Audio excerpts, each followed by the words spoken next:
What's up, guys? Chillionaire here. Of course, something I wanted to touch on. A couple reasons why I canceled my Tom Clancy's The Division pre-order, and just my general overall thoughts on the game as a whole. Um, Now, quick side note: anybody who played Destiny, you should be aware of some of the opinions that some people had that the game was not enough content. It was cut up DLC. The main content was all cut up to DLC, and so me myself, I was disappointed. Launch, I bought Destiny at launch, and having only four multiplayer maps, a couple multiplayer maps, only a certain amount of missions. I seem to be fooled by what Bungie led me on to believe what that game was going to be. Now, that being said, I played both the Division betas, and the sample size of those betas, I feel I can judge what the full game is going to be.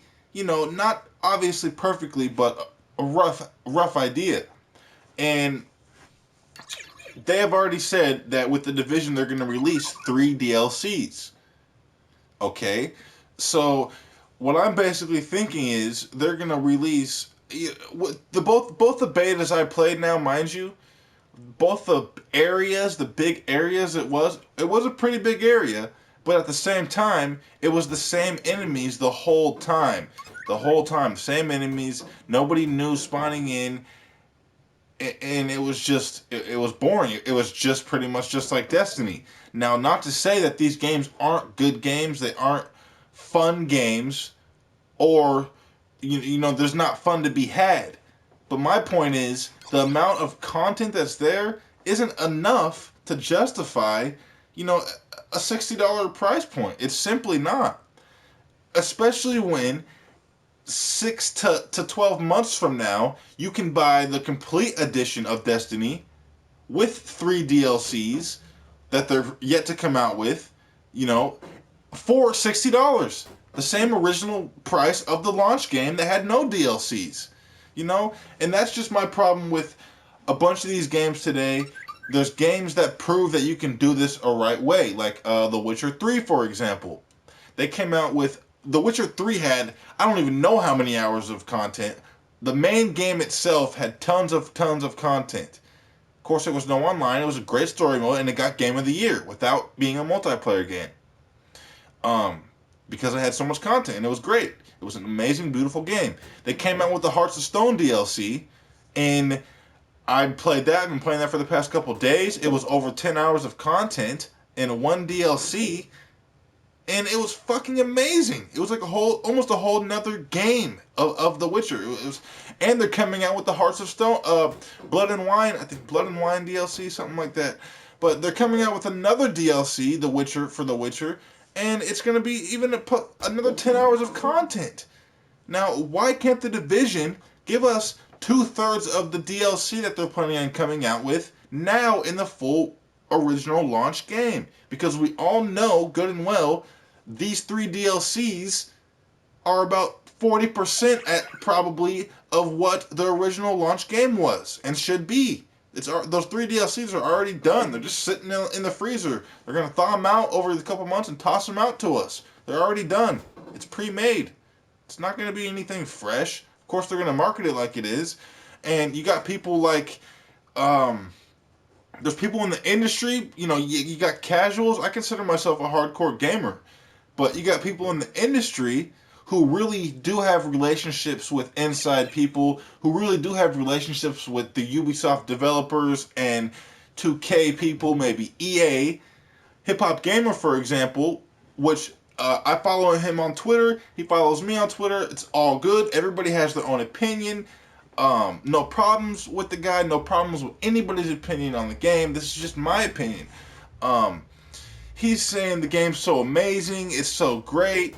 That may be true, but I don't believe that's going to be so true for the launch game. I mean, the launch game may be pretty good, but at a certain point, the content's going to hit a wall earlier than it should and earlier than expected. And the only thing you're going to be able to do in the Division which Destiny didn't have really, is the PvP Dark Zone. The Division's Dark Zone is what Bungie led us to believe that the Destiny actual story mode would be. An open world PvP and PvP area where you can fight each other, and you're going to come across people in the wilderness, in the wild. You're going to wonder where you got the loot. Yeah, you got it from the fucking vendor. Some bullshit engrams that are broke for how many months? Like, come on. How many times are we going to support these bullshit practices, guys? It's just 2K does it, you know. I just don't think that the biggest or the more popular voices in the community that do have relationships, you know, of course you don't want to ruin your relationships by just throwing mud and trash and being completely negative, but when it gets to a point where it's noticeable, where it needs to be addressed, you shouldn't just continue to say, oh, it's so amazing, it's going to be so amazing. Like, do people get paid? I mean, you know, are people getting paid to say that? It's just, I'm a Tom Clancy fanboy. I've always loved Rainbow Six ever since back in the day. I've loved Splinter Cell. Really, any Tom Clancy game. You see, I got the Rainbow Six Siege hat. I got the collector's edition of Rainbow Six Siege. Awesome game. Big Rainbow Six fan. I don't play COD or anything like that. But I had to cancel my pre-order because I just don't feel that it's going to be worth it. I mean, like, I can wait until the complete edition comes out in a couple months, whatever, whether it's later on this year, whenever it comes out, I can wait and buy that for $60 and play all the DLCs and the original launch content. You know, it's like buying Destiny Taken King. You're getting everything. You're getting all the content. I'm going to wait and buy the Taken King version of Destiny. So, whatever you guys' opinions are, please leave comments up, like, dislike, whatever you want to do. I appreciate it. At Chillionaire PSN on Twitter. Hit me up with your questions, concerns, comments. Everything's welcome, guys. Appreciate the views. Peace out.